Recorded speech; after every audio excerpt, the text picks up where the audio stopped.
En el capítulo 4, Aristóteles va a completar información respecto de Empédocles, de Anaxágoras y de los atomistas Leucipo y Demócrito, pero nosotros nos vamos a meter en esos presocráticos.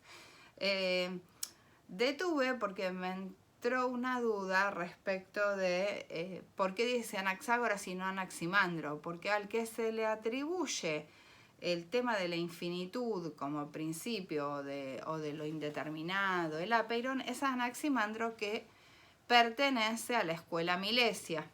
Pero por lo visto Aristóteles acá está pensando alguna otra cosa, porque hace una clara mención, dice Anaxágoras de Clazómene y Anaximandro de Mileto, ¿no es cierto?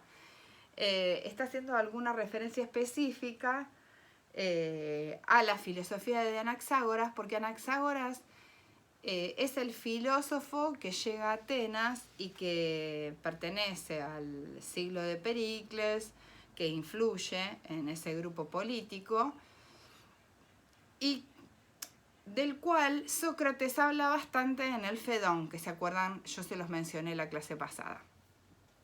Fíjense que otra vez vamos a metafísica, ¿no? Otro fragmentito más. El capítulo 3 y 4 les dije, pero del libro 1, ¿no es cierto? Era lo que les estaba comentando, en donde profundiza sobre Empédocles. A ver exactamente, sí, capítulo 4. Parménides, acá es otra observación, ¿no? Parménides parece que se atuvo a lo uno en cuanto al concepto. Mientras que Parménides parece hablar con mayor visión, en efecto, como considera que aparte de lo que es, no hay en absoluto lo que no es. Piensa que hay solamente una cosa, lo que es y nada más. O sea, nos da esta breve transmisión de Parménides, Aristóteles, ¿sí?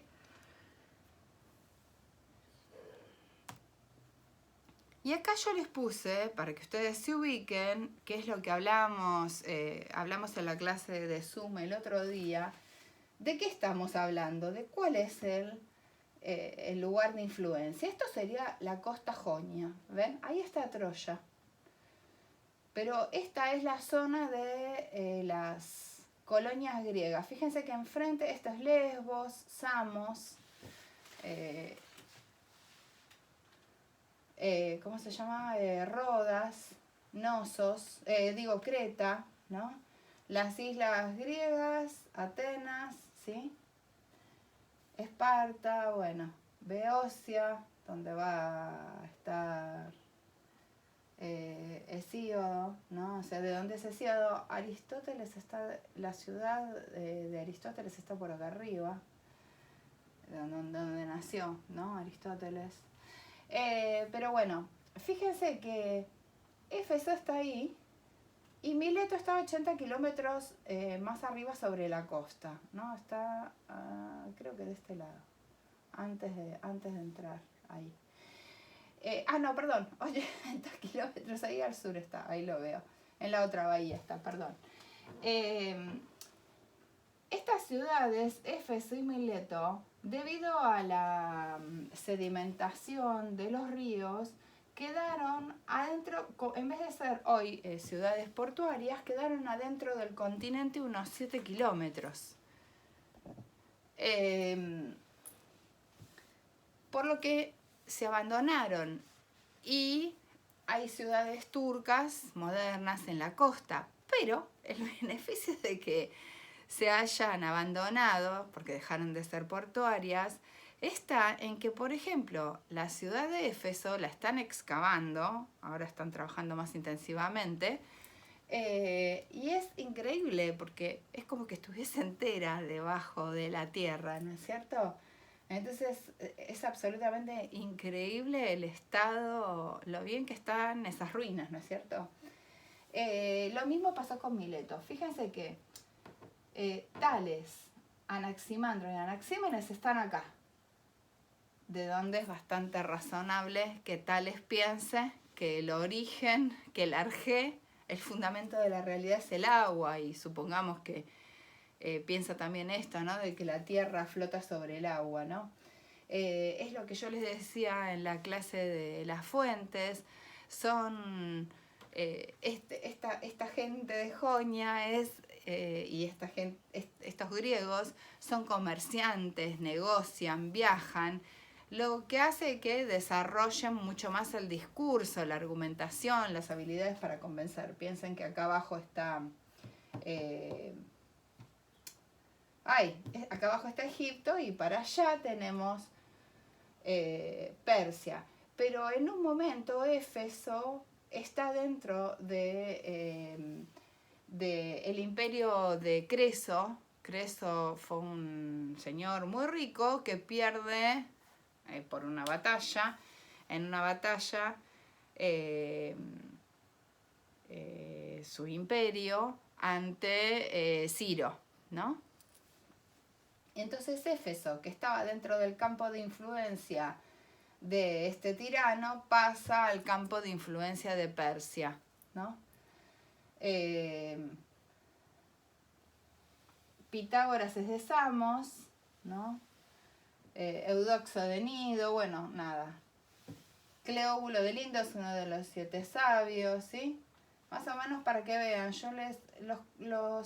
los nombres griegos se conservan en las islas, pero no se conservan en la costa jónica porque fueron reemplazados por nombres turcos. Lo que sí se conservan son las ruinas, que bueno, ahora están empezando a poder, o sea, que son excavadas y están dándose cuenta los turcos que es un muy buen negocio también, ¿no es cierto? Y este es la segunda parte. La verdad que estaría mejor verlo todo entero, pero en algún otro PowerPoint está, así que fíjense. Pero acá vemos lo que se llama la Magna Grecia y cómo se llaman las ciudades antiguas, ¿no? Ahí está Elea, de donde va a ser Parménides, Metaponto, Tarento, donde va a ser Arquitas. Se los nombro porque van a aparecer. Empédocles está en Sicilia. Bueno, nada. Algunas ciudades se mantienen los nombres y otras no.